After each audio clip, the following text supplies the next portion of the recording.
গল্পকথন by Kallol চ্যানেলে আমরা আজকে শুরু করছি প্রফুল্ল রায়ের লেখা রণক্ষেত্র। আজ প্রথম পর্ব। বাড়ির কাছ থেকেই রিকশা নিয়েছিল দীপা।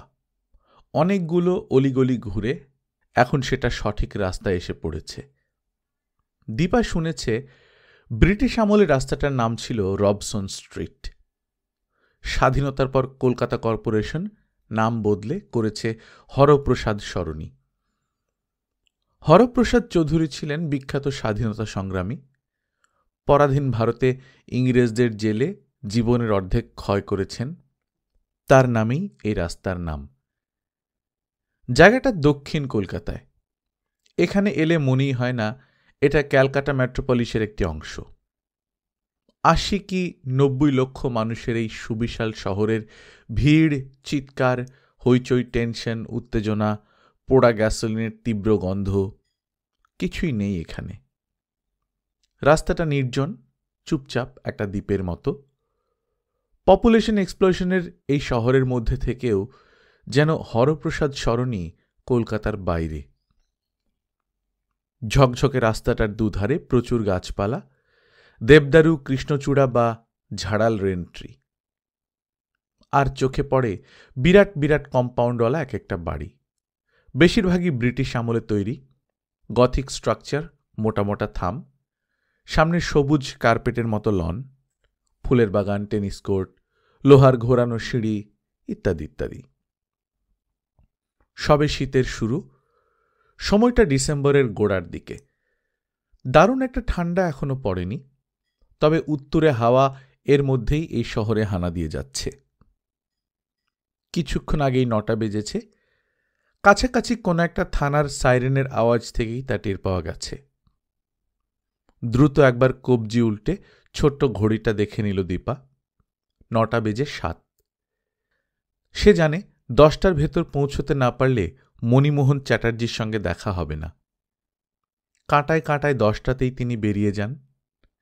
হাতে এখনো প্রচুর সময়, তবু অসহ্য উদ্বেগে দীপার স্নায়ুগুলো স্টিলের তারের মতো টান টান হয়ে গেল। শুধু উদ্বেগই নয়, অদ্ভুত এক উত্তেজনা এবং মারাত্মক ভয়ও। এমনিতে দীপা খুবই সাহসী এবং তেজি ধরনের মেয়ে, ব্যক্তিত্বও তার প্রবল। কিন্তু মণিমোহন চ্যাটার্জির সঙ্গে দেখা করতে আসার আগে ৭টা দিন ভয়ে এবং অস্থিরতায় ঘুমোতে পারেনি। ২ পা বাড়িয়ে ৩ পা পিছিয়ে গেছে। শেষ পর্যন্ত ভয়টা অবশ্য কাটিয়ে উঠেছে। মণিমোহনের সঙ্গে দেখা না করে তার উপায় নেই, কেননা যত দেরি হবে তার পক্ষে অবস্থা ততই বিপজ্জনক হয়ে উঠবে। দীপার বয়স ২২-২৩, লম্বাটে, ডিমের মতো মুখ, রং বেশ ফর্সাই, ভাসা ভাসা মাঝারি চোখ, পাতলা ঠোঁট, ধারালো নাক, ছোট কপালের উপর থেকে চুলের ঘের। চুল বেশ ঘন আর কালো, সেগুলো এক বেনি করে পিঠের উপর ফেলে রাখা হয়েছে। পরনে একটা জেলজেলে সিল্কের প্রিন্টেড শাড়ি, সবুজ ব্লাউজ, পায়ে কম দামের স্লিপার। সারা শরীরে এক টুকরো ধাতুর চিহ্ন পর্যন্ত নেই, না হার, না চুড়ি, না কিছু। বাঁ হাতের কবজিতে স্টিলের সরু ব্যান্ডে ওয়েস্ট অ্যান্ড ওয়াচ কোম্পানির পুরনো গোল লেডিস ঘড়ি। ঘড়িটা ছিল দীপার মায়ের।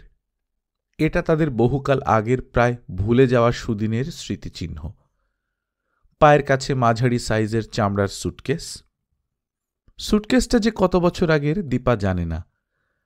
ওটার মধ্যে রয়েছে কিছু শাড়ি, জামা এবং টুকিটাকি কটা জিনিস।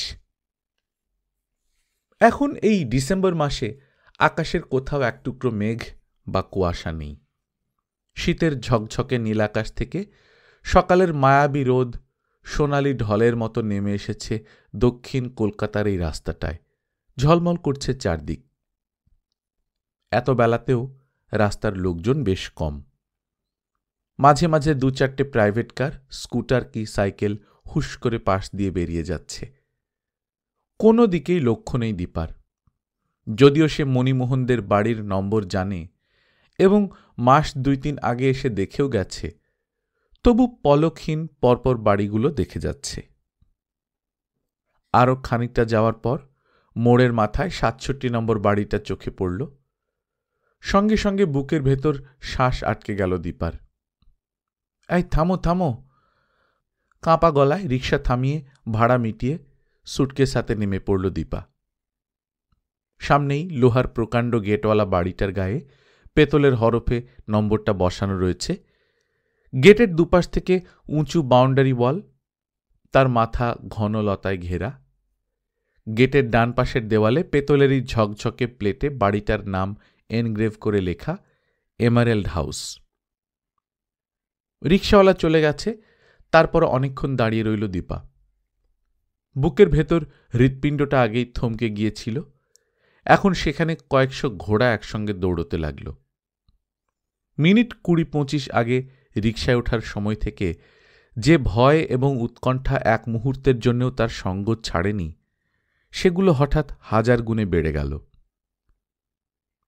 মাত্র ১০ গজ দূরে এমারেল্ড হাউসের বিশাল লোহার গেট। দীপা একবার ভাবল ওখানে যাবে না। যদি মণিমোহন চ্যাটার্জি তার সঙ্গে দেখা না করেন, বা দেখা করলেও অপমান করে তাড়িয়ে দেন, তার চাইতে বরং আরেকটা রিকশা ডেকে ফিরে যাওয়াই যাক। পরক্ষণেই দীপার মনে হল এমারেল্ড হাউসের ১০ গজের মধ্যে এসে এখন আর ফিরে যাওয়া যায় না। তার শারীরিক এবং মানসিক যা অবস্থা, তাতে মণিমোহন চ্যাটার্জির সঙ্গে দেখা হওয়াটা একান্ত জরুরি। দীপা শুনেছে মণিমোহন চ্যাটার্জি অত্যন্ত রাগী এবং বদমেজাজি, গম্ভীর এবং রাশভারী। প্রচণ্ড ব্যক্তিত্ব তার। তিনি একজন বড় ইন্ডাস্ট্রিয়ালিস্ট, এছাড়া বড় বড় ৩-৪টে কোম্পানির ডাইরেক্টরও। তবু দীপা যেখানে এসে পৌঁছেছে সেখানে দাঁড়িয়ে এই লোকটার সঙ্গে শেষ যুদ্ধটা করতেই হবে। হয় এই যুদ্ধে সে জিতবে, নইলে চিরকালের মতো অন্ধকারে তলিয়ে যেতে হবে। মনের সবটুকু সাহস এবং জেদ জড়ো করে এলোমেলো পায়ে দীপা সামনের দিকে এগিয়ে গেল। গেটের কাছে আসতেই কোত্থেকে একটা ধবধবে উর্দি পরার নেপালি দারোয়ান মাটি ফুঁড়েই যেন ওধারে এসে দাঁড়াল। বলল, কিসকো মাংতা? দীপা বলল, মণিমোহন চ্যাটার্জির সঙ্গে দেখা করতে চাই। দারোয়ানের মঙ্গোলিয়ান মুখে রীতিমতো বিস্ময় ফুটল। চাপা চোখ দুটো অনেকখানি বড় করে দীপার পা থেকে মাথা পর্যন্ত দ্রুত একবার দেখে নিল সে। খেলো পোশাক, হাতে রং উঠে যাওয়া পুরনো সুটকেস, এইভাবে কেউ এ বাড়িতে আসে না। দারোয়ান জানতে চাইল বড়ে সাহেব অর্থাৎ মণিমোহন চ্যাটার্জির সঙ্গে মোলাকাত করার ব্যাপারে আগে থেকে অ্যাপয়েন্টমেন্ট করা আছে কিনা। দীপা মাথা নাড়ল, অ্যাপয়েন্টমেন্ট করা নেই। দারোয়ান কপাল কুঁচকে বলল, তব তো বহুত মুশকিল হো গিয়া। দীপার বুকের ভেতরটা ধক করে উঠল। উদ্বিগ্ন মুখে সে বলল, কিসের মুশকিল? দারোয়ান জানায় অ্যাপয়েন্টমেন্ট ছাড়া বড়ে সাহেব কারো সঙ্গে দেখা করেন না। দীপা ভয়ে ভয়ে জিজ্ঞেস করল, তাহলে কি দেখা হবে না? একটু ভেবে আবার বলল, আমি খুব বিপদে পড়ে তার কাছে এসেছি। দারোয়ান সন্দিগ্ধ চোখে কিছুক্ষণ দীপাকে লক্ষ্য করল, তারপর জিজ্ঞেস করল, বড়ে সাহেবের সাথে আপনার কি দরকার? নৌকরি করার জন্য এসেছেন? দীপা অবাক হয়ে গেল। নৌকরি মানে চাকরি? হ্যাঁ। দারোয়ান একপাশে ঘাড় হেলিয়ে বুঝিয়ে দিল, অনেকেই চাকরি বাকরির জন্য বড়ে সাহেবকে উত্ত্যক্ত করে তোলে। তাই বড়ে সাহেবের করা হুকুম, চাকরির উমেদারদের যেন বাড়িতে ঢুকতে না দেওয়া হয়। দীপা যদি তেমন উদ্দেশ্য নিয়ে এসে থাকে, বড়ে সাহেবের সঙ্গে দেখা হবে না। দারোয়ানের কথায় সামান্য ভরসা পাওয়া গেল। জোরে শ্বাস টেনে দীপা দ্রুত বলে উঠল, না না, আমি চাকরির জন্য আসিনি। একটু চুপ করে থেকে দারোয়ান বলল, আপনার সাথে বড়ে সাহেবের জান পহচান আছে? দারোয়ানটা একেবারে বিরুদ্ধ পক্ষের উকিলের মতো জেরা শুরু করে দিয়েছে। জবরদস্ত শিল্পপতির লোক তো, মনে মনে ভাবল দীপা। বলল, না না, উনি আমাকে চেনেন না, কখনো দেখেননি।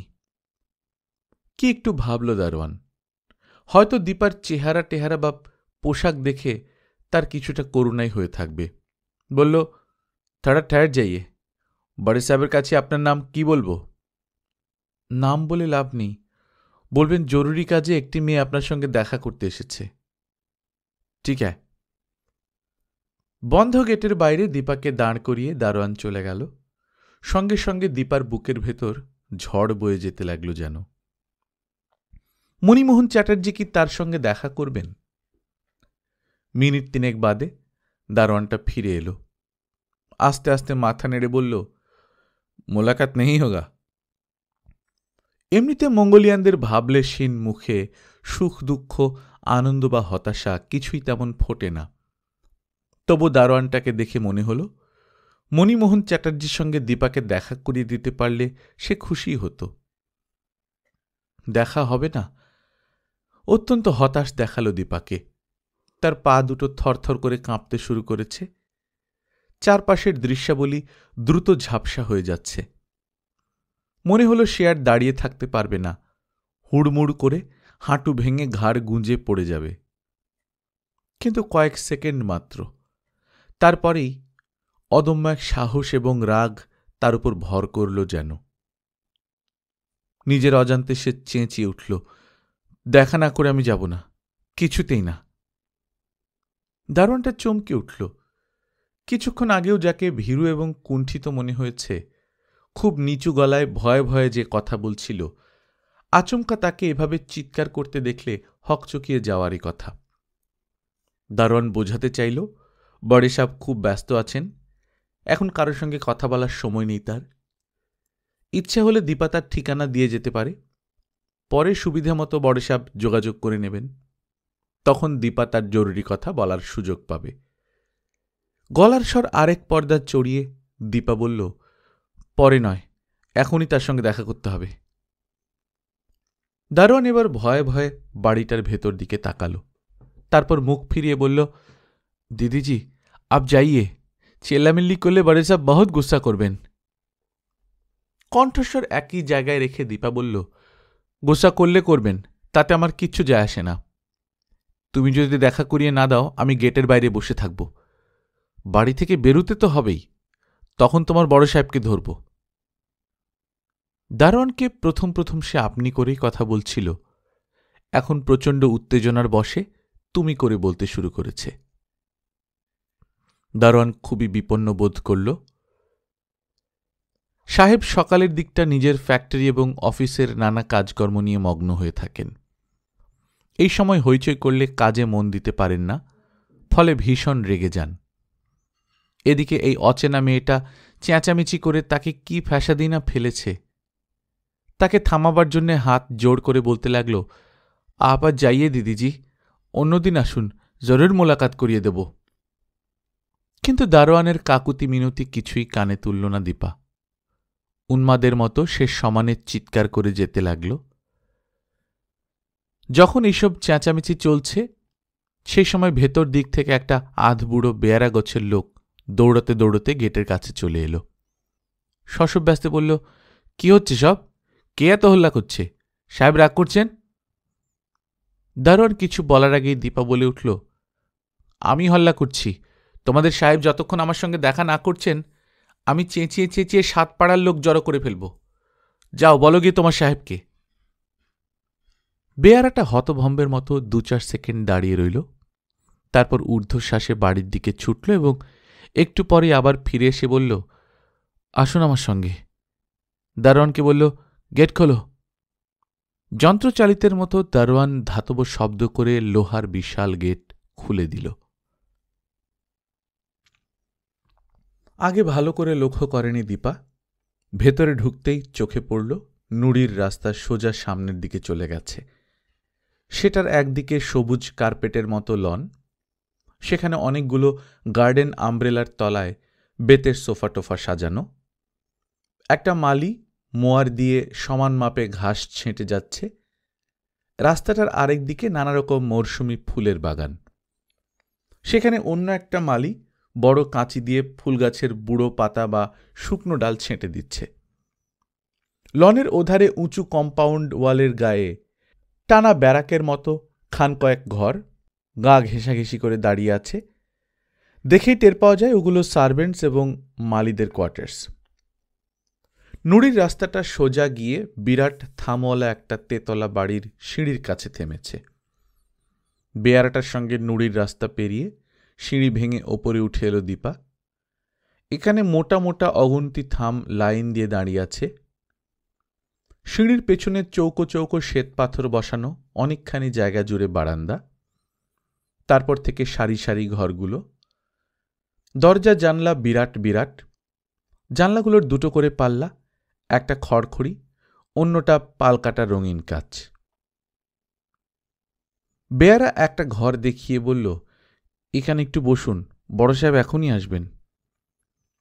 বেয়ারা চলে গেল, আর দীপা আস্তে আস্তে সামনের প্রকাণ্ড ঘরটায় গিয়ে ঢুকল। গোটা ঘরটার মেঝে 6 ইঞ্চি পুরু দামি কার্পেটে মোড়া, চারদিকে কম করে 7-8 সেট সোফা, এছাড়া সুদৃশ্য কাশ্মীরি কাঠের স্ট্যান্ডে পেতলের নকশাদার ফ্লাওয়ার ভাস, দুপাশের দেওয়াল কেটে কাচের পাল্লা বসিয়ে নানা ধরনের বই রাখা আছে, হিস্ট্রি, সোশিওলজি, অ্যানথ্রোপোলজি থেকে শুরু করে নানা সাবজেক্টের বই। তাছাড়া আছে এনসাইক্লোপিডিয়া ব্রিটানিকা এবং ওয়ার্ল্ড বুক সিরিজের সেট। এত বিচিত্র ধরনের বই জীবনে কখনো চোখে দেখেনি দীপা। একটা দেওয়াল ঘেঁষে উঁচু স্ট্যান্ডে টিভি, আর একটা দেওয়ালের পুরোটা জুড়ে অ্যাকুরিয়ামে নানা দেশের লাল, নীল, হলুদ, সবুজ এমনি বিচিত্র রঙের মাছেরা খেলা করছে। সিলিং থেকে ঝাড় লণ্ঠনের মতো আলোর ঝাড় নেমে এসেছে। 2 দেওয়ালে 2টো এয়ার কুলার। সুটকেস নামিয়ে একটা সোফার কোণের দিকে জড়সড় হয়ে বসল দীপা। এখান থেকে লন, মালি, গেট, ফুল, অর্কিড সবই দেখা যাচ্ছে। দীপা আগেই শুনেছিল মণিমোহন চ্যাটার্জিরা বিরাট বড় লোক, শুনতে শুনতে মোটামুটি একটা ধারণা করে নিয়েছিল। এখন বাড়ির ভেতর পা দিয়ে মনে হচ্ছে যা সে ভেবেছিল মণিমোহনরা তার চাইতে অনেক গুণ বেশি বড় লোক। হঠাৎ আবছাভাবে পায়ের আওয়াজ কানে এলো। এই বিশাল ড্রয়িং রুমটার অনেকগুলো দরজা। চমকে মুখ ফেরাতেই দীপা দেখতে পেল ভেতর দিকের দরজার কাছে মধ্যবয়সী একটি পুরুষ দাঁড়িয়ে আছেন।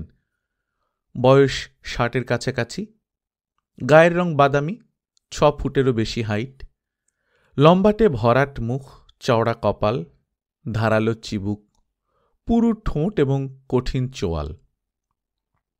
বৃষস্কন্ধ বলে একটা কথা আছে, ভদ্রলোককে দেখলে তাই মনে পড়ে যায়। ছড়ানো বিশাল কাঁধ তার, হাত দুটো হাঁটু ছাড়িয়ে নেমে এসেছে, মোটা মোটা হাড়ের ফ্রেমে মজবুত সুদৃঢ় স্বাস্থ্য, কাঁচা পাকা চুল ব্যাকব্রাশ করা।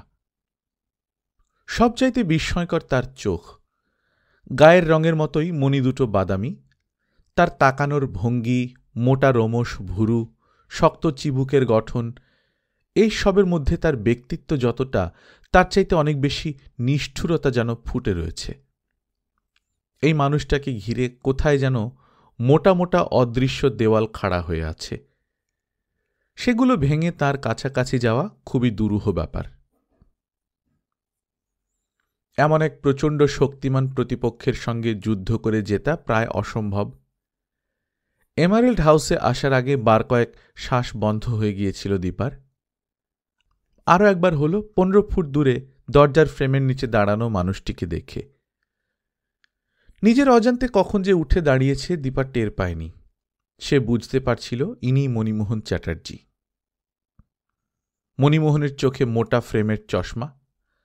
দরজার কাছে দাঁড়িয়েই পুরো লেন্সের ভেতর দিয়ে তীক্ষ্ণ চোখে দীপাকে লক্ষ্য করতে লাগলেন তিনি। অ্যাপয়েন্টমেন্ট ছাড়া আসার জন্যে বিরক্তিতে তার কপাল কুঁচকে আছে। দীপার জ্যালজ্যালে শাড়ি, রুক্ষ চুল, খেলো চটি ইত্যাদি দেখতে দেখতে বিরক্তির সঙ্গে তাচ্ছিল্য এবং কিছুটা ঘৃণাই যেন মিশল। মিনিটখানেক এক দৃষ্টে তাকিয়ে থাকার পর মণিমোহন ঘরের মাঝখানে চলে এলেন। গম্ভীর কর্কশ গলায় বললেন, গেটের কাছে দাঁড়িয়ে এমন অসভ্যের মতো চিৎকার করছিলে কেন? ভয়ে কাঠ হয়ে যেতে যেতে আচমকা দীপার মধ্যে কি একটা ম্যাজিক ঘটে গেল যেন। সে বুঝতে পারছিল সমানে সমানে যুদ্ধ না করে মিইয়ে বা কুঁকড়ে থাকলে মণিমোহন তাকে গুঁড়িয়ে ফেলবেন। দুর্জয় সাহস এবং জেদ নিয়ে সে বাড়ি থেকে বেরিয়েছিল। সেসব আবার ফিরে এলো যেন। শ্বাসক্রিয়া আবার স্বাভাবিক হয়ে আসতে লাগল। ফুসফুসে অনেকখানি বাতাস টেনে দীপা বলল, অসভ্যের মতো চিৎকার না করলে আপনি বাড়িতে ঢুকতে দিতেন না। ভেতরে ভেতরে একটু থমকে গেলেন মণিমোহন। এরকম সাজগোজ এবং চেহারার একটি মেয়ে তার সামনে সে ঘাড় নুইয়ে মাটির সঙ্গে মিশে যাবে, এটাই ছিল প্রত্যাশিত। কিন্তু সে যে এভাবে মুখের ওপর জবাব দেবে মণিমোহন ভাবতে পারেননি। বললেন, তুমি জানো না অ্যাপয়েন্টমেন্ট ছাড়া আমি কারোর সঙ্গে দেখা করি না? জানতাম না, আপনার দারোয়ান একটু আগে আমাকে বলেছে। অবশ্য কথা শেষ না করেই দীপা থেমে গেল। অবশ্য কি? কপাল আরো কুঁচকে গেল মণিমোহনের। আগে থেকে চেষ্টা করলেও আমার মতো একটা মেয়েকে অ্যাপয়েন্টমেন্ট দিতেন কি? এমন মেয়ে আগে আর কখনো দেখেননি মণিমোহন। সত্যি তিনি একে দেখা করার সুযোগ দিতেন না। মনে মনে তিনি স্বীকার করলেন, মানুষ চেনার ক্ষমতা অপরিসীম এই মেয়েটার। দীপার প্রশ্নের উত্তর না দিয়ে তিনি পাল্টা প্রশ্ন করলেন, কি নাম তোমার? আমি মার্গারেট থ্যাচার কিংবা ইন্দিরা গান্ধীর মতো বিখ্যাত মহিলা নই যে নাম বলেই চিনতে পারবেন। তবু যখন জানতেই চাইলেন, আমার নাম দীপা, দীপা মণ্ডল। মণিমোহন বুঝতে পারছিলেন শুধুমাত্র ব্যক্তিত্ব দিয়ে বা গম্ভীর কথা বলে এই মেয়েটি অর্থাৎ দীপাকে নোয়ানো যাবে না। তিনি বললেন, আমার কাছে কি চাও? দীপা বললেন, ঠিক এক কথায় তা বলা যাবে না। দয়া করে আপনি যদি বসেন আমিও বসতে পারি, তারপর আপনার কাছে আসার কারণটা জানাচ্ছি। দীপা তাকে যেভাবে বসতে বলল তাতে মনে হচ্ছে এই বাড়িটারি তার নয়, দীপার। তিনি এখানে দীপার সঙ্গে দেখা করতে এসেছেন। রেগে উঠতে গিয়েও কিছুটা যেন মজাই লাগল মণিমোহনের, কিন্তু বাইরে তা ফুটে উঠতে দিলেন না। নীরস রুক্ষ গলায় বললেন, বসবার সময় নেই, যা বলার তাড়াতাড়ি বলে ফেলো। এত কথা দাঁড়িয়ে দাঁড়িয়ে বলা যায় না, দয়া করে বসুন, অত্যন্ত বিনীতভাবেই বলল দীপা। তবু তার বলার ভঙ্গিতে কোথায় যেন খানিকটা জেদ রয়েছে। ঠিক আছে, বসো। কবজি উল্টে ঘড়ি দেখে নিয়ে মণিমোহন বললেন, 10 মিনিট সময় দিতে পারি, তার মধ্যে তোমাকে বক্তব্য শেষ করতে হবে। বলতে বলতে একটা সোফায় বসে পড়লেন মণিমোহন। যুদ্ধের প্রথম রাউন্ডে তার জেদটায় জয় হওয়াতে দীপার আত্মবিশ্বাস বেশ কিছুটা বেড়ে গেল। একটু দূরে আগের সেই সোফায় মণিমোহনের মুখোমুখি সে বসে পড়ল। মণিমোহন বললেন, বলো এবার। পরক্ষণেই তার চোখ পড়ল দীপার সেই রং ওঠা কালচে সুটকেসটার উপর। দীপার সোফার পাশে কার্পেটের উপর সেটা সন্তর্পণে দাঁড় করানো রয়েছে। মণিমোহন একটু অবাক হয়ে বললেন, এ কি, সুটকেস নিয়ে এসেছ কেন? এরকম লটবহর নিয়ে কেউ কখনো কারোর সঙ্গে দেখা করতে আসতে পারে, এটা তার কাছে অভাবনীয়। সঙ্গে সঙ্গে উত্তর দিল না দীপা।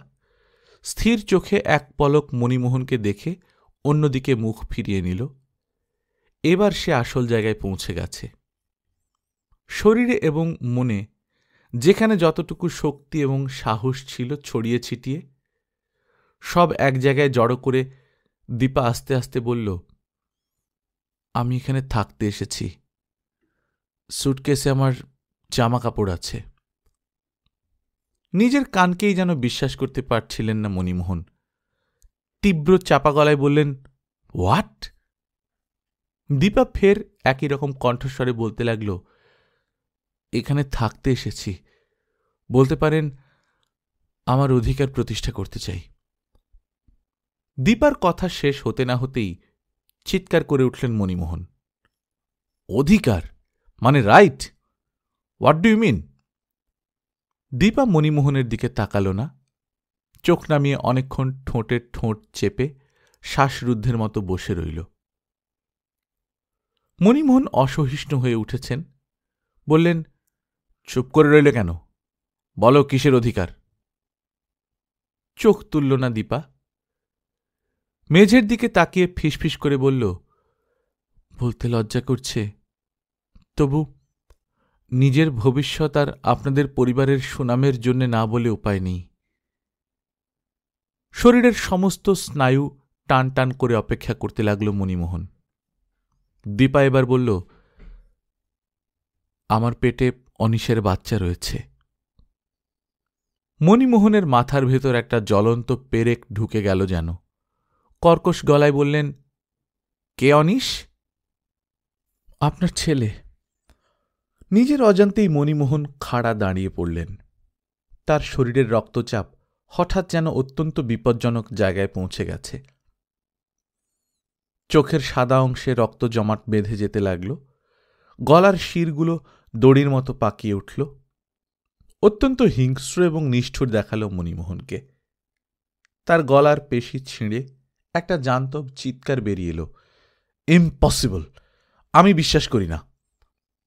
দীপা উঠে দাঁড়িয়েছিল, বলল, আপনার জায়গায় আমি হলেও বিশ্বাস করতে চাইতাম না।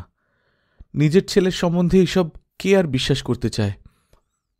স্টপ দিস লাই। দীপা যেটুকু লেখাপড়া জানে তাতে এই ইংরেজি শব্দ তিনটের মানে বুঝতে অসুবিধে হল না।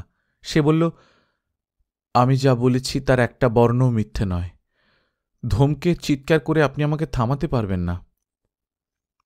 মণিমোহনের চোয়াল পাথরের খিলানের মতো শক্ত হয়ে উঠল। দাঁতে দাঁত ঘষে গলার স্বর আরো কয়েক পর্দা চড়িয়ে দিলেন, ইউ ডার্টি ওম্যান, তুমি আমাকে ব্ল্যাকমেল করতে এসেছ? ডার্টি ওম্যান কথাটার অর্থ দীপা জানে, কিন্তু ব্ল্যাকমেল শব্দটার অর্থ সম্পূর্ণ অজানা। অপমানে তার মুখ লাল হয়ে উঠেছিল। তীব্র গলায় বলল, আমি বাজে নোংরা মেয়ে নই, ভদ্র পরিবারের মেয়ে। একটু থেমে বলল, ব্ল্যাকমেল বলতে আপনি কি বোঝাতে চাইছেন? ভয় দেখিয়ে এ বাড়িতে ঢুকতে চাইছ? তা হবে না। বলতে বলতে মণিমোহনের চোখ মুখ সন্দিগ্ধ হয়ে উঠল। কে তোমাকে এ বাড়িতে পাঠিয়েছে? দীপা বলল, কেউ না, আমি নিজে এসেছি। ভয় দেখিয়ে আপনার পুত্রবধূ হওয়ার কোনো রকম ইচ্ছা আমার নেই। সেটুকু আত্মসম্মান বোধ আমার আছে, কিন্তু এখন আমি নিরুপায়। এই মুহূর্তে যদি তুমি এখান থেকে বেরিয়ে না যাও, আমি পুলিশ ডাকব। দীপা অদ্ভুত হাসল, বলল, ডাকতে পারেন, তাতে আমার আপত্তি নেই। এখানে আসার আগে আমিও থানায় যাওয়ার কথাই ভেবেছিলাম। পরে ভাবলাম আপনার সঙ্গে দেখা না করে কিছু করা ঠিক হবে না। ভাবলাম সব শুনে আপনি আমাকে বিপদ আর লজ্জার হাত থেকে বাঁচাবেন।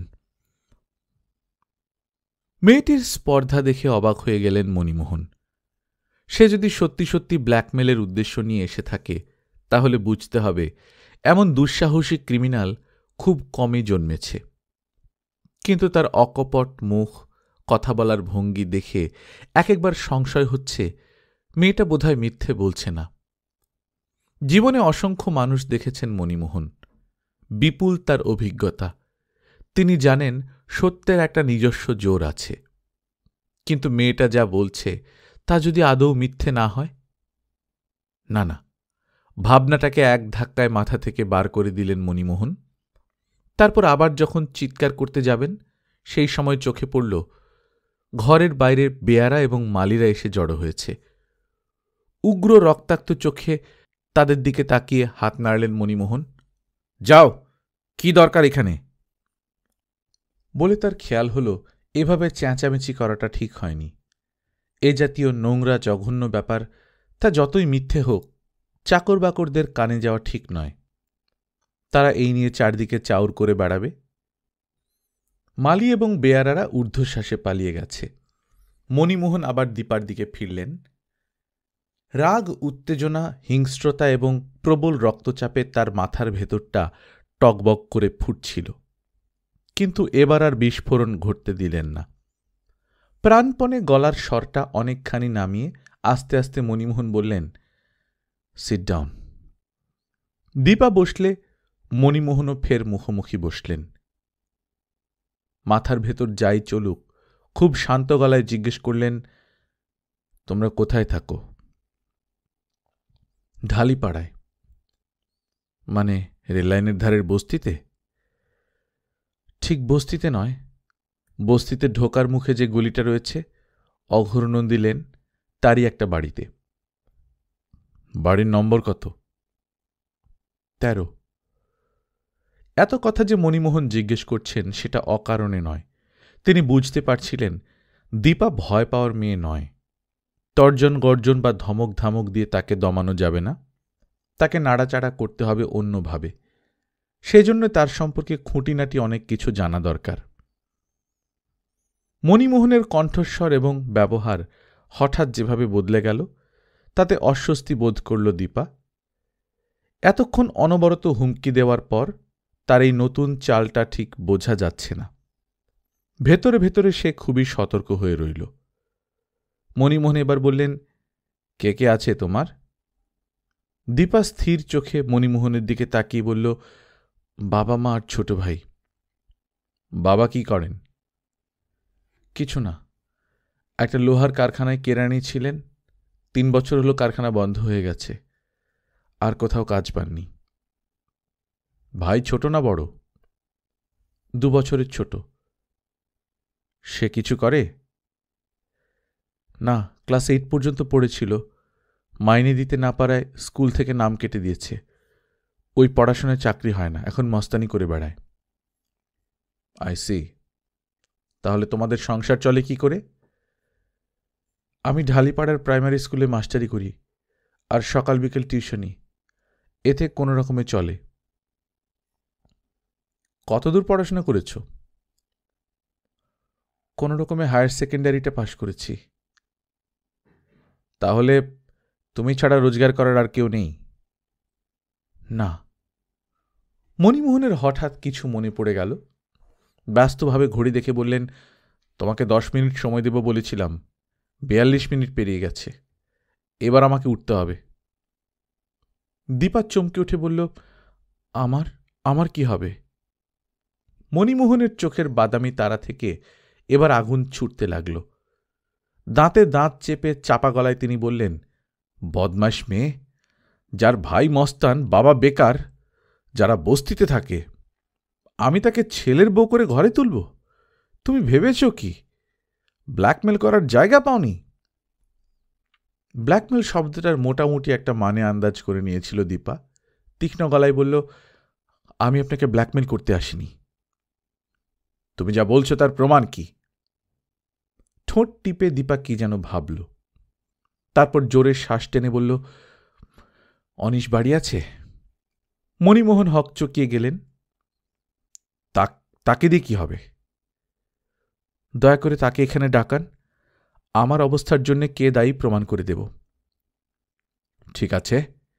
দীপার চ্যালেঞ্জটা প্রায় সঙ্গে সঙ্গেই নিলেন মণিমোহন। একটা বেয়ারাকে ডেকে বললেন, ছোট সাহেবকে এখানে আসতে বলো, বলবে আমি ডেকেছি। 2 মিনিট পর অনিশ ড্রয়িং রুমে এসে ঢুকল এবং দীপাকে দেখে থমকে দাঁড়িয়ে পড়ল। তার চোখে ভয়ের ছায়া পড়েছে। এমনিতে অনিশ বেশ সুপুরুষ, মণিমোহনের মতোই হাইট, তবে গায়ের রং টকটকে নয়, বাদামি। চুল ব্যাকব্রাশ করা, নাক মুখ কাটা কাটা, চওড়া কপাল, ধারালো থুতনি। এই মুহূর্তে তাকে ফাঁদে পড়া ইঁদুরের মতো দেখাচ্ছে। ঠোঁট টিপে আড়ষ্ট ভঙ্গিতে সে দাঁড়িয়ে আছে। দুদিক থেকে দীপা আর মণিমোহন পলকহীন অনিশকে লক্ষ্য করছিলেন। অনিশ কিন্তু সোজাসুজি কারো দিকেই তাকাতে পারছিল না। চোখের কোণ দিয়ে একবার বাবাকে, একবার দীপাকে দেখছিল, বিশেষ করে দীপাকে। তাকে এই বাড়িতে বাবার সঙ্গে ড্রয়িং রুমে দেখবে অনিশ কখনো ভাবতেও পারেনি। মণিমোহন দীপার দিকে আঙুল বাড়িয়ে রুক্ষ গম্ভীর গলায় জিজ্ঞেস করলেন, এই মেয়েটিকে চেনো? অনিশ ভয় এবং অস্বাচ্ছন্দ্য কাটিয়ে ওঠার জন্যে ভেতরে ভেতরে নিজের সঙ্গেই যেন যুদ্ধ করছিল। চোখে মুখে নকল বিস্ময় ফুটিয়ে স্বাভাবিকভাবেই বলতে চাইল, না, তবু গলাটা সামান্য কেঁপে গেল। দক্ষিণ কলকাতার এই নিরিবিলি রাস্তা, মণিমোহনের সাজানো ড্রয়িং রুম, বাইরের লন, বাগান, দীপার চোখের সামনে সমস্ত কিছু ঝাপসা হয়ে যেতে লাগল। পায়ের তলায় কার্পেট মোড়া মেঝে ঢেউয়ের মতো দুলতে লাগল। মুখ থেকে দ্রুত সব রক্ত নেমে যাচ্ছে তার, কিন্তু মাত্র কয়েক মুহূর্ত। তারপরেই দীপার মাথার ভেতর প্রাকৃতিক দুর্যোগের মতো কিছু একটা ঘটে গেল। চোয়াল শক্ত হয়ে উঠল তার। দাঁতে দাঁত চেপে স্থির চোখে অনিশের দিকে তাকাল সে। এদিকে মণিমোহন অনিশকে বলছিলেন, একে দেখনি কোনোদিন? এতক্ষণে অস্বাচ্ছন্দ্য এবং নার্ভাস ভাবটা পুরোপুরি কাটিয়ে উঠেছে অনিশ। নীরস গলায় সে বলল, না। I C. মণিমোহন এবার বললেন, কিন্তু এই মেয়েটি তোমার সম্বন্ধে সিরিয়াস অ্যালিগেশন এনেছে। কি বলছে জানো? উত্তর না দিয়ে অনিশ অপেক্ষা করতে লাগল। গলা খাঁকড়ে মণিমোহন বললেন, মেয়েটি বলছে সে প্রেগনেন্ট, এর জন্য তোমাকে দায়ী করছে। প্রথমে চমকে উঠল অনিশ, তারপরই গলার শির ছিঁড়ে চিৎকার করল, লাই, আটার লাই, পুরোটাই বানানো আর মিথ্যে। তাকিয়ে থাকতে থাকতে দীপার মনে হচ্ছিল তার চোখের তারা ফেটে ফিনকি দিয়ে রক্ত ছুটবে, শির দাঁড়া বেয়ে গলগল করে ঘাম ছুটে যাচ্ছে। দীপা কিন্তু চিৎকার করল না। তীব্র মোচড়ে শরীরটাকে পুরোপুরি অনিশের দিকে ঘুরিয়ে তীক্ষ্ণ চাপা গলায় জিজ্ঞেস করল, তুমি আমাকে চেনো না? কখনো দেখোনি? No, never. কে আপনি? রুক্ষ বিরক্ত মুখে বলল অনিশ। মিথ্যেবাদী, নির্লজ্জ, দীপা বলতে লাগল। তুমি যে আমাকে চেনো, কম করে 50টা লোক তার সাক্ষী আছে। অনিশ মণিমোহনের দিকে ফিরে বলল, বাবা, she is a dangerous women, আমাদের ব্ল্যাকমেল করতেই বাড়িতে ঢুকেছে। মণিমোহন বলল, আমারও সেরকমই মনে হয়েছিল, তোমার মুখে শুনবার জন্য ডেকে পাঠিয়েছি। দীপার দিকে ফিরে দরজা দেখিয়ে বলল, গেট আউট, এই মুহূর্তে এখান থেকে বেরিয়ে যাও। মরিয়া ভঙ্গিতে দীপা বলল, আমি যাব না। মণিমোহন বললেন, ধৈর্যের একটা সীমা আছে, 1 মিনিটের ভেতর এখান থেকে না গেলে আমার চাকর আর দারোয়ানেরা তোমাকে লাথি মারতে মারতে বার করে দেবে। বার তো করে দিতে চাইছেন, আমার পেটের বাচ্চার কি হবে? উত্তর না দিয়ে লম্বা লম্বা পা ফেলে দরজার কাছে চলে গেলেন মণিমোহন। উত্তেজিত গলায় ডাকলেন, লক্ষ্মণ, তর্ক সিং, লালধারী, ইধার আও। মুখ থেকে হুকুম খসতে না খসতেই 8 ডজন বেয়ারা টেয়ারা দৌড়ে এলো। মণিমোহন দীপাকে দেখিয়ে বললেন, এই আওরাতের ঘাড় ধরে গেটের বাইরে বার করে দিয়ে এসো। দীপা বলল, খবরদার, আমার গায়ে কেউ হাত দেবে না, আমি নিজেই যাচ্ছি। আজ আমাকে তাড়িয়ে দিলেন, কিন্তু আমি আপনাদের ছাড়ব না। আমার ক্ষতি করে দিয়ে আপনার ছেলে পার পেয়ে যাবে, তা আমি কিছুতেই হতে দেব না, কিছুতেই না। মণিমোহন গর্জে উঠলেন, গেট আউট। নাক মুখ ঝাঁঝা করছে দীপার। অপমানে কপালের রগগুলো যেন ছিঁড়ে যাবে, কিছুই যেন সে দেখতে পাচ্ছিল না। অন্ধের মতো টক্কর খেতে খেতে ড্রয়িং রুমের বাইরে বেরিয়ে এলো দীপা। তারপর প্রায় টলতে টলতে লন এবং বাগানের মাঝখানে নুড়ির রাস্তার উপর দিয়ে গেটের বাইরে বেরিয়ে গেল। কয়েক পা যেতে না যেতেই কার যেন অস্পষ্ট ডাক কানে এলো দীপার, এ আরত, এ আরত। মুখ ফেরাতেই দীপা দেখতে পেল মণিমোহনের নেপালি দারোয়ানটা তাকে ডাকছে। 40-45 মিনিট আগে যখন প্রথম সে ওই গেটটার সামনে এসে দাঁড়িয়েছিল, দারোয়ানটা মোটামুটি সম্মান দেখিয়ে দিদিজি বলেছিল। কিন্তু যেই মুহূর্তে মণিমোহন তাকে চূড়ান্ত অপমান করল, তখনই দারোয়ানের চোখে দীপা অনেকটা নেমে গেছে। তাচ্ছিল্যের ভঙ্গিতে সে এখন আরত বলে ডাকছে। চোখাচোখি হতেই দীপার সেই পুরনো সুটকেসটা ফুটপাতে ছুঁড়ে দিল দারোয়ান। তখনই দীপার মনে পড়ল, এই সুটকেসটা মণিমোহনদের ড্রয়িং রুমে ফেলে সে চলে এসেছিল। কয়েক পা পিছিয়ে এসে সুটকেসটা তুলে নিল দীপা। তারপর আবার চলতে শুরু করল। তার মনে হচ্ছিল আগুনের ভেতর দিয়ে হেঁটে যাচ্ছে যেন সে। হরপ্রসাদ সরণি, যেখানে ডাইনে ঘুরে একটা আঁকাবাঁকা রাস্তায় মিশেছে, সেই মোড়ের মাথায় রিকশার স্ট্যান্ড। 10-12টা রিকশা সেখানে লাইন দিয়ে দাঁড়িয়ে আছে। দীপা মোড়ে এসে রিকশায় উঠে বলল, ঢালিপাড়ার বস্তির কাছে চলো। রেললাইনের ধারে ওই বিশাল বস্তিটা এই অঞ্চলের বিখ্যাত জায়গা। বিখ্যাত না বলে নোটোরিয়াস বলাটাই হয়তো ঠিক, সবাই জায়গাটা চেনে। রিকশায় যেতে যেতে দুধারের বাড়িঘর, লোকজন, গাড়িটাড়ি তার কিছুই চোখে পড়ছিল না। কিছুক্ষণ আগে মণিমোহনদের বাড়িতে যা ঘটে গেল সেসব ভাবতে চেষ্টা করেছিল সে, কিন্তু পরপর ধারাবাহিকভাবে কিছুই যেন ধরতে পারছে না।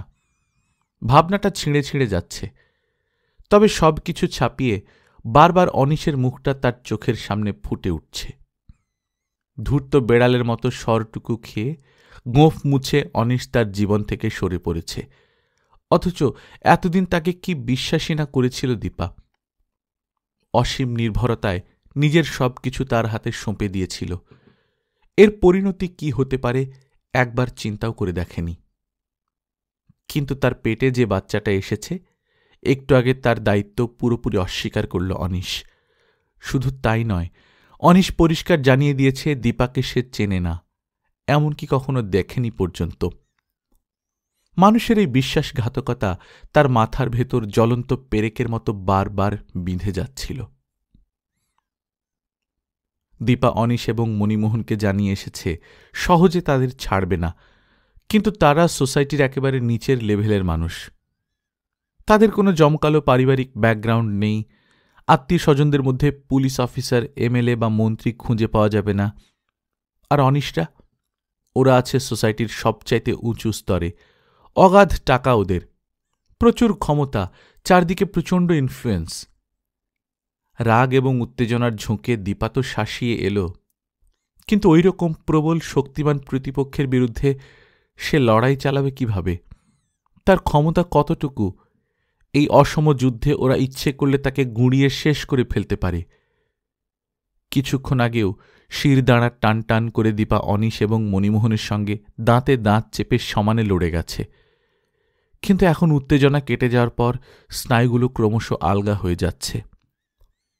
অনিশটা যখন স্বীকারই করল না, তখন অবৈধ সন্তানের মা হয়ে চরম অসম্মান আর দুর্নাম গায়ে মেখে কি তাকে পৃথিবীতে বেঁচে থাকতে হবে? সে তো একরকম শেষ হয়ে যাওয়াই। ভেতরে ভেতরে ভীষণ ক্লান্ত আর বিপর্যস্ত বোধ করল দীপা। দুহাতে মুখ ঢেকে জোরে মাথা নাড়তে নাড়তে রুদ্ধ গলায় সে সমানে বলে যেতে লাগল, পারব না, পারব না। কখন যে রিকশাটা রেললাইনের ধারে ঢালিপাড়া বস্তির মুখে চলে এসেছে দীপার খেয়াল ছিল না। রিকশাওয়ালা গাড়ি থামিয়ে বলল, মাইজি আগিয়া। আচ্ছন্নের মতো হাতের ভেতর থেকে মুখ তুলল দীপা। তারপর ভাড়া মিটিয়ে সুটকেসটা হাতে নিয়ে নেমে পড়ল। দীপাদের বাড়িটা ঠিক বস্তির ভেতরে নয়, অঘোর নন্দী লেন নামে একটা সরু গলি বর্ডার লাইনের মতো মাঝখান দিয়ে চলে গেছে। সেটার একধারে কুখ্যাত ঢালিপাড়া বস্তি, আর একধারে সারি সারি পুরনো খয়াটে চেহারার সব বাড়ি। বেশিরভাগ বাড়ি টিনের বা টালির। দু চারটে ইটের তৈরি একতলা যা আছে সেগুলোর বয়স যে কত কেউ জানে না। জব চার্নকের সময়ই হয়তো ওগুলোর ভিত গাঁথা হয়েছিল।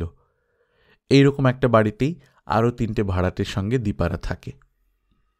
ওদের ভাঙাচোরা সদর দরজার পাল্লায় প্রচুর কাঠের টুকরো এবং টিনের তাপ্পি। নিচের দিকটা জলে ক্ষয়ে ক্ষয়ে অনেকটা ফাঁক হয়ে গেছে। কাছাকাছি আসতেই দীপা দেখতে পেল মা সদরের বাইরে দাঁড়িয়ে আছে। দীপার মা কমলার বয়স 55-56। একসময় বেশ সুন্দরী ছিল মহিলা, এখন সারা শরীর জুড়ে শুধু ধ্বংসের ছাপ। গায়ের রং কবেই জ্বলে গেছে, গাল ভেঙে চোয়ালের হাড় ঠেলে বেরিয়েছে, চোখ দুটো ইঞ্চিখানেক গর্তে ঢোকানো, চুল উঠে উঠে কপালটা একেবারে মাঠ। এই মুহূর্তে কমলার পরনে মিলের আধময়লা লালপাড় শাড়ি আর সাদা জামা। শির বার করা সরু সরু 2 হাতে 2 গাছা লোহা ছাড়া সমস্ত শরীরে ধাতুর চিহ্ন মাত্র নেই। অবশ্য লোহার সঙ্গে সধবার লক্ষণ হিসেবে 2টো শাঁখাও রয়েছে। কমলা চাপা নিচু গলায় জিজ্ঞেস করল, কি হলো ওখানে? তার কণ্ঠস্বরে ভয় এবং উৎকণ্ঠা জড়ানো। দীপা উত্তর দিল না। আচ্ছন্নের মতো মায়ের পাশ দিয়ে বাড়ির ভেতর ঢুকে সোজা নিজের ঘরে চলে এলো। গল্পকথন বাই কল্লোল চ্যানেলে আপনারা শুনছেন প্রফুল্ল রায়ের লেখা রণক্ষেত্র। আজ প্রথম পর্ব। আমরা নিয়মিত গল্প পাঠ করে শোনাচ্ছি। আপনারা যারা প্রথমবার মতো শুনছেন কাইন্ডলি সাবস্ক্রাইব করে নেবেন। গল্প পাঠ ভালো লাগলে বন্ধুদের সঙ্গে শেয়ার করবেন। নিজে ভালো থাকবেন, আশপাশের লোকজনকে ভালো রাখবেন। টাটা।